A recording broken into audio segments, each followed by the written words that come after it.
All right. Mr. Durazo, can I have your full name and your date of birth, please? Yes, it's Fabian Mauricio Durazo, February 3rd, 1998. Is Mauricio Mauricio? Yes, ma'am. All right, thank you. And then let me have the appearance on behalf of the state, please. Good afternoon, Your Honor. Jennifer Carper on behalf of the County Attorney's Office. Thank you. Was that Carper? Carper, Okay. C-A-R-P-E-R. Thank you very much. All right, Mr. Durazo, before I go further in your hearing, I wanted to inquire whether you are requesting the court appoint a lawyer for you in this case. I believe that I have a personal lawyer coming on Saturday. All right. Do you realize that you have the right to the appointment of counsel? Actually, I should say you have the right to be represented by a lawyer at all proceedings in this case. Okay. All right. And so I've considered your situation, Mr. Durazo. I was informed prior to court that a lawyer with the Maricopa County Attorney's Office had come to the jail because they were aware that you had been arrested a few days ago, and you did have a court hearing in that case at which you didn't yet have counsel appointed.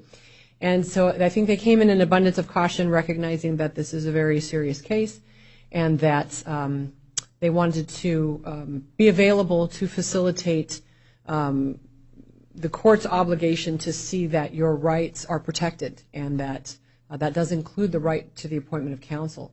So I was also made aware that you were probably not going to specifically request that I appoint you a lawyer for purposes of this hearing.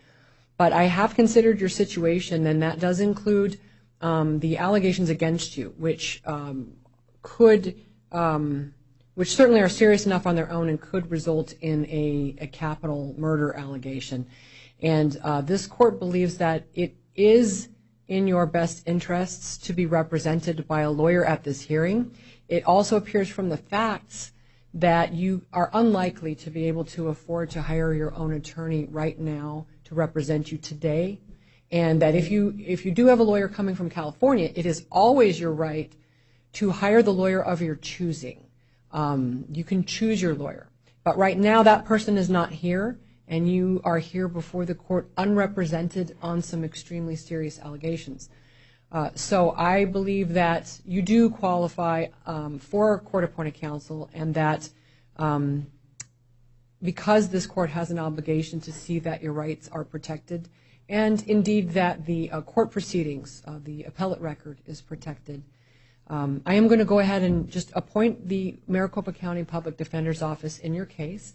And if you'll please come forward. And Mr. Durazo, and I'm sorry, go ahead and say your name, counsel. Steve McCarthy from the Maricopa County Public Defender's Office. Thank you. And thank you, Mr. McCarthy. And so Mr. McCarthy can explain to you, Mr. Durazo, all of your rights with respect to having the lawyer of your own choosing. And,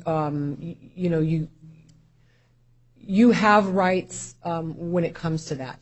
But I believe that in the present circumstances that it's very much in your best interest to have a lawyer here to represent you, and the Public Defender's Office is able to do that. So, all right, I think I've made an adequate record, Mr. McCarthy. Is there anything else that you think I ought to say? Judge, no. Just to clarify from the record, we came to speak with Mr. Durazo earlier from the Maricopa County Public Defender's Office, not an attorney from the Maricopa County Attorney's Office. Oh, did I say attorney? Thank you. Thank you. That I apologize. Yes, and so I will correct that. That was absolutely an unintentional error.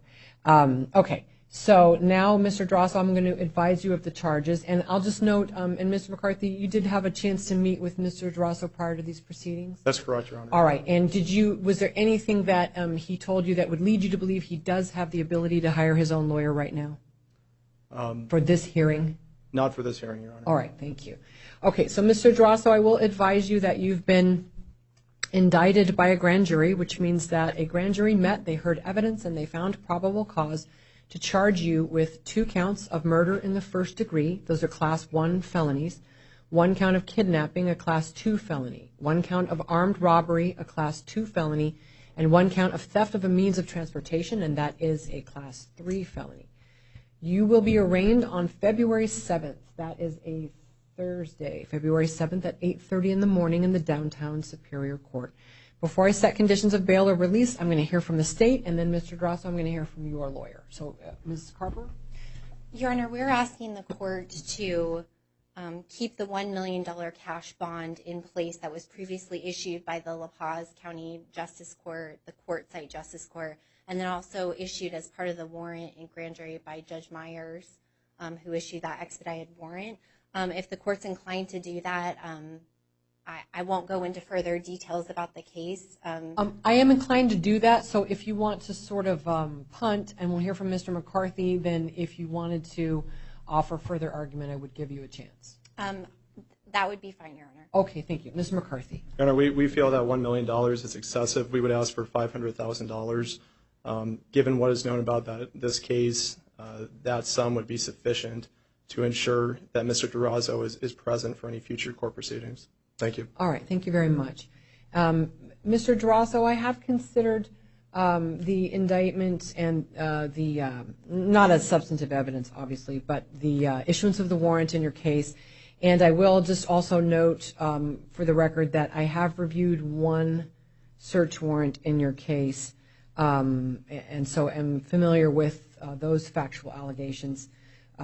So I do believe that what's been alleged against you, even just the type of offense, that I cannot say that $1 million cash bond is unreasonable in a case like this, where the dangerousness that's inherent in the charges and the potential for the risk of flight, given what appears to be a strong weight of evidence, that they are high.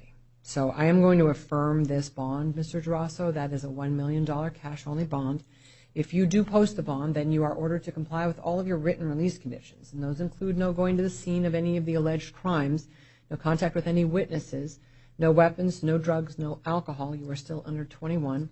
Also, you may not have any contact with the alleged victim's next of kin, even if one of them contacts you first. Anything further from the state? No, Your Honor, thank you. And from the defense? No, Your Honor, thank you. All right, thank you very much, and thank you for coming down, Mr. McCarthy. You're welcome. Thank All right, you. Mr. Durazo, if you'll sign for the clerk, she'll give you a copy of your paperwork, and we will stand.